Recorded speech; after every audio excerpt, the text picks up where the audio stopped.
ఈరోజు మనము కరుంగళిమాల నియమ నిబంధనలు తెలుసుకుందాము. చాలామంది ఎటువంటి నాలెడ్జ్ లేకపోయా ఇనా కరుంగలిమాల ప్రమోషనల్ వీడియోస్ చేస్తూ వారికి నోటికి వచ్చింది చెప్పడం జరుగుతుంది. ఇది కేవలం డబ్బు కోసం హిందూమత ప్రజల్ని మోసం చేయడం జరుగుతుంది. అంతేకాకుండా వీటికి ఎలాంటి నియమాలు లేవు అని చెప్పడం జరుగుతుంది.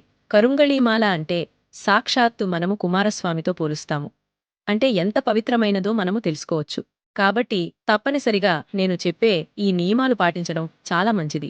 మేము హిందూ ధర్మ రక్షక్ కరుంగళి మాలలో కానీ, రుద్రాక్ష మాలలో కానీ, మరి ఏ ఇతర గ్రంథాల గురించి కానీ మంచి అవగాహన కలిగి ఉన్నాము.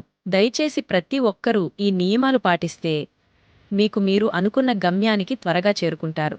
నాన్ వెజ్ తినేటప్పుడు కరుంగళిమాలని తీసి తినడం అవసరం. ఎలాంటి మత్తు పదార్థాలు తీసుకునేటప్పుడు కరుంగలి మాల మీ మెడలో ఉండకూడదు. ప్రతిరోజు పడుకునే ముందు కరుంగలి మాల తీసి మళ్లీ తిరిగి తెల్లారి స్నానం చేసుకుని ధరించడం మంచిది. కడుపుతో ఉన్నవారు కరుంగళిమాల ధరించడం మంచిది కాదు. 6 సంవత్సరాలు క్రింద ఉన్న పిల్లలు కరుంగళిమాల ధరించరాదు. శృంగారం చేసుకునే సమయంలో కరుంగళిమాల మెడలో ఉండరాదు.